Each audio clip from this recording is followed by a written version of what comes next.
Assalamualaikum warahmatullahi wabarakatuh. Bismillah, alhamdulillah, wa syukurillah, wa bihi wa syai'un sunnatullah, wa hawla wa la quwwata illa billah. Ilahi anta maksudi wa ridha wa maqlubi ahdini mahabbataka wa ma'rifataka. Di hadapan bulan pengusaha Al-Fatihah.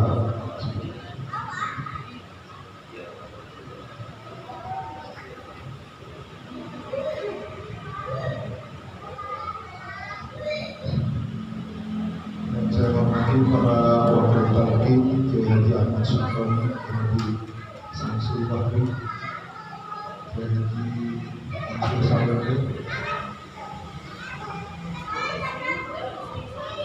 Semoga semuanya selalu dalam penjagaan Allah Subhanahu wa Ta'ala.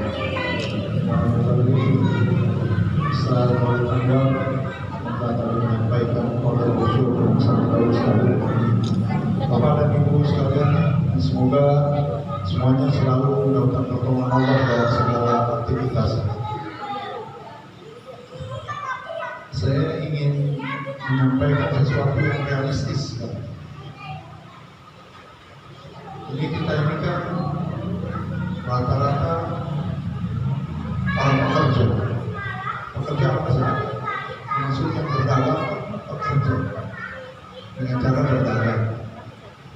Ada yang kerja di perusahaan, ada yang kerja di pegawai negeri dan lain sebagainya.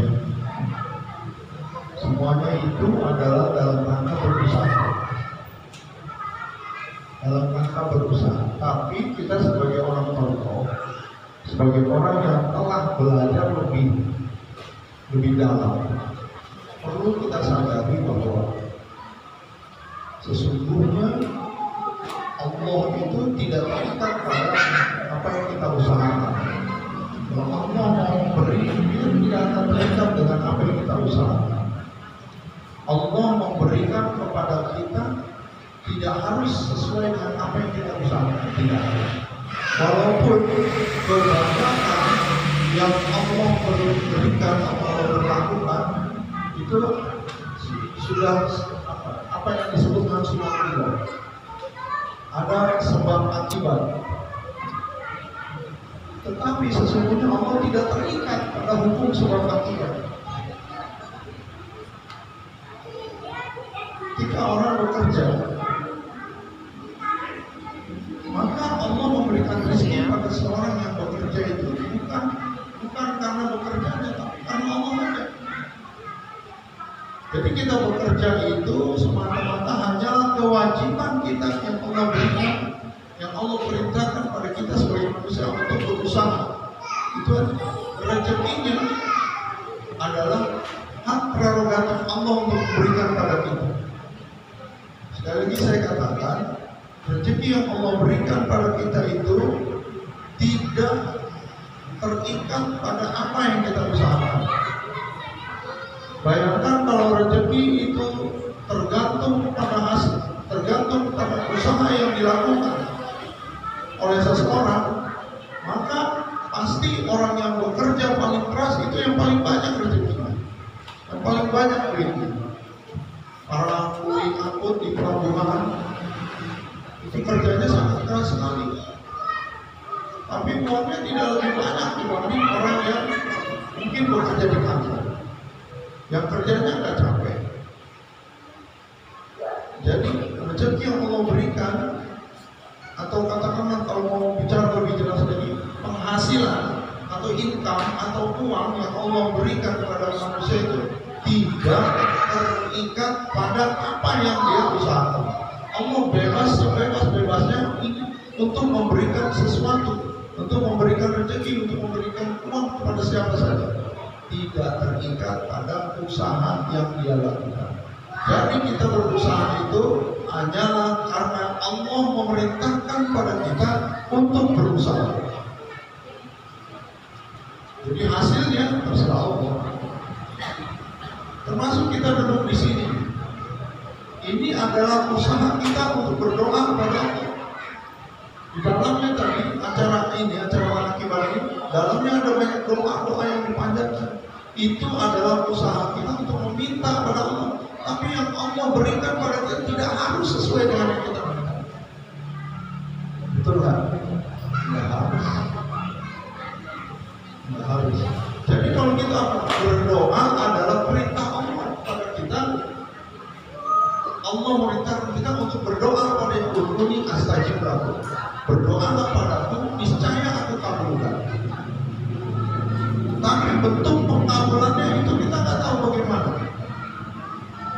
Jadi bayangkan Pak, kalau orang yang banyak doa itu atau orang yang banyak pikir itu paling banyak uangnya, mungkin para sufi malah dikir, malah retorika paling banyak uangnya. Jadi bicara pikir banyak, tapi nyatanya enggak juga. Orang yang enggak pikir banyak yang uangnya lebih banyak. Jadi pada Allah itu memberikan pada kita tidak terikat pada apa yang kita lakukan. Kita melakukan segala sesuatu ini adalah hanya kita bentuk taat kita kepada Allah Subhanahu wa taala. Bentuk taat kita kepada Allah. Kita dagang karena diperintahkan usaha. Kita kerja di pabrik karena diperintahkan untuk bekerja. Tapi hasil dari usaha kita semata-mata adalah hak Allah untuk berikan kepada kita. Jadi Allah tidak terikat pada apapun. Allah bebas sebebas-bebasnya. Inilah yang disebut dengan manusia. Dan satu lagi yang perlu kita sadari, Allah itu dalam kitab Surah Asrar dibilang Allah itu perbendaharaan yang tersembunyi.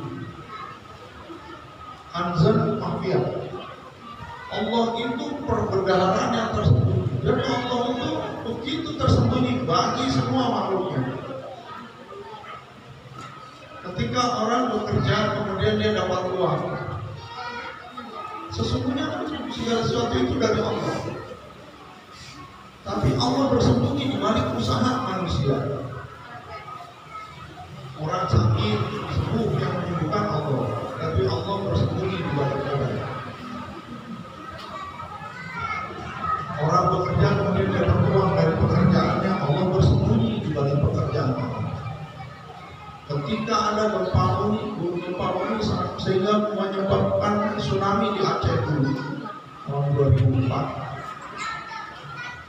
Allah bersembunyi di pergerakan lempengan bumi, sehingga semua kajian tentang tsunami di Aceh itu hanya sampai pada bergesernya lempengan bumi. Allah bersembunyi di sana. Begitulah sulitnya Allah dicapai oleh makhluk. Maka kebanyakan makhluk Allah ini adalah tidak mengenal Allah. Oleh karena itulah saking tersembunyinya Allah, maka Allah itu sudah para utusan-utusan dari mulai para nabi, para rasul sampai ke sini para mursyid adalah untuk menuntut masyarakat agar mengenal Allah Subhanahu wa taala.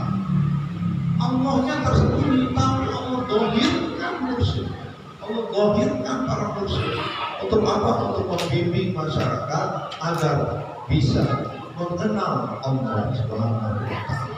Tetapi anehnya lagi, mursyid ini juga disembunyikan, Pak. Mursyid juga disembunyikan. Apa sembunyian mursyid? Apa disembunyikan mursyid? Mursyid ini seperti orang biasa. Kayak kita yang begini. Sehingga tidak harus orang yang dekat dengan mursyid itu mengenal itu sebagai mursyid. Tidak harus. Jadi Pak, Bu, hidup ini sesungguhnya sama Allah. Begitu tersembunyinya Allah, ada dituliskan mursyid. Ini pun juga disembunyikan. Jadi semuanya berjalan atas kehendak Allah. Maka kita yang duduk di majelis ini, kita yang sudah mengenal mursyid, syekh mursyid, untuk kita mengenal Allah, berarti kita adalah orang-orang yang dipilih oleh Allah untuk bisa kembali kepada Allah.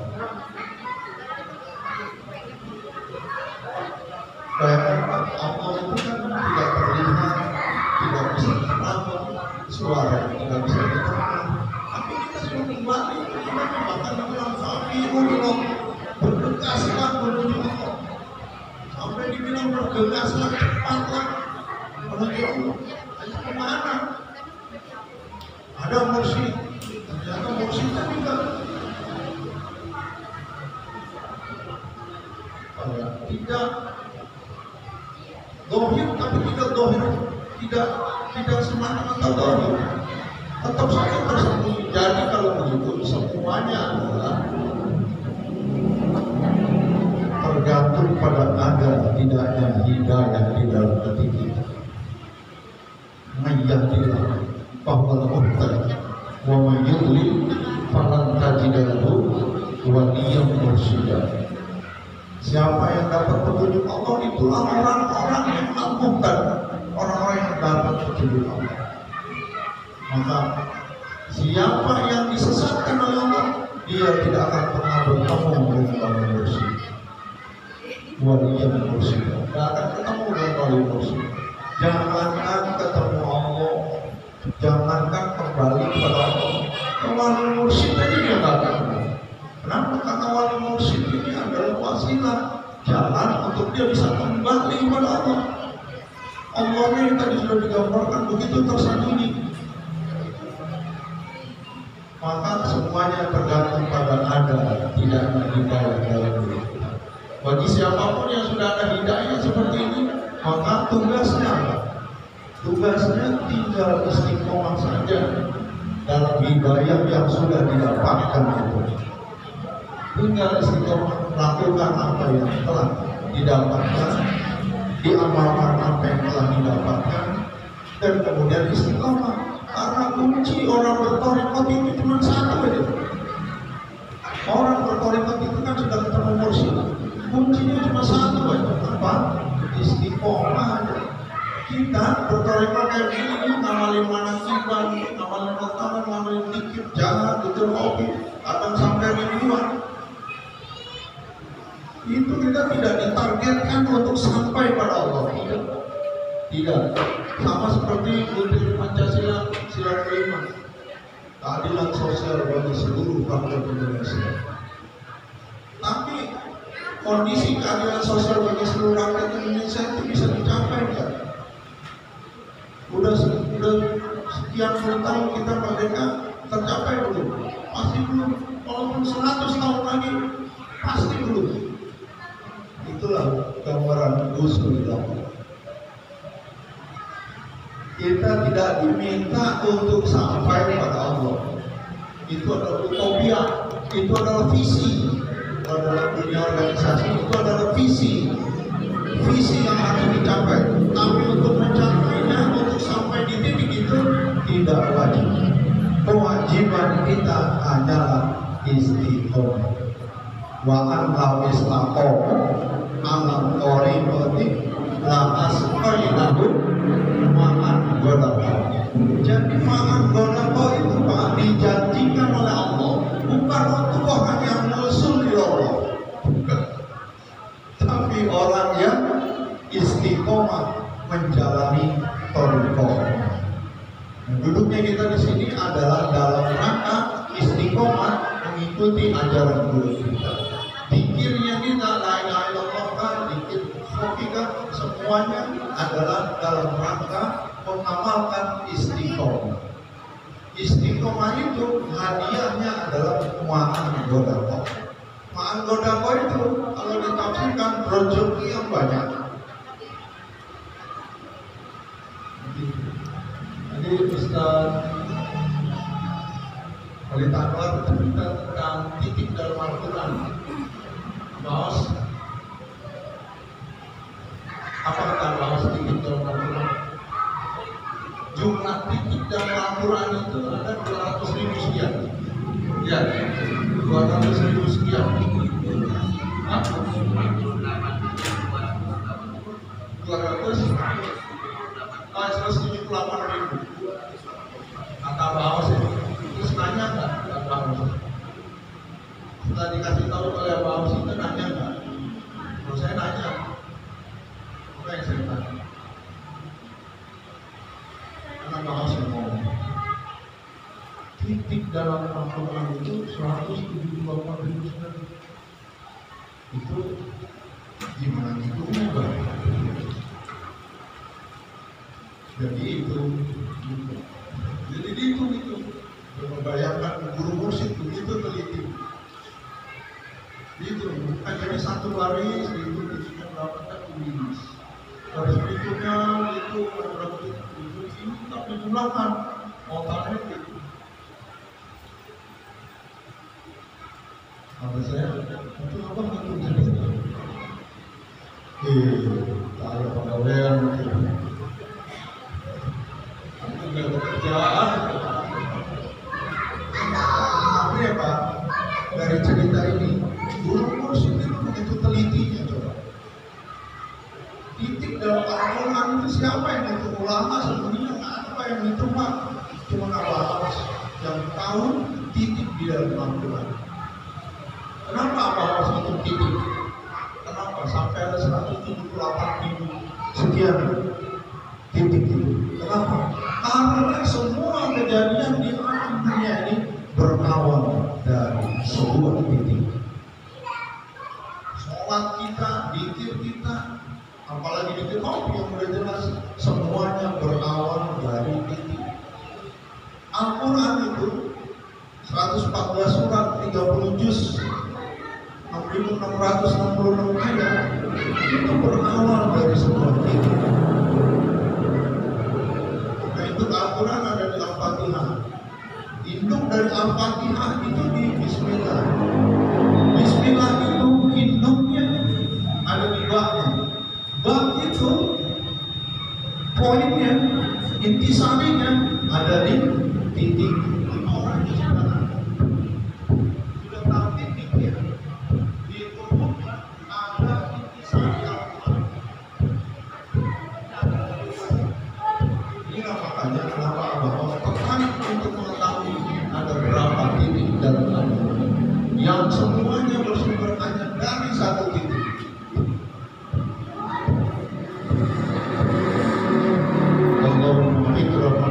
Assalamualaikum warahmatullahi wabarakatuh.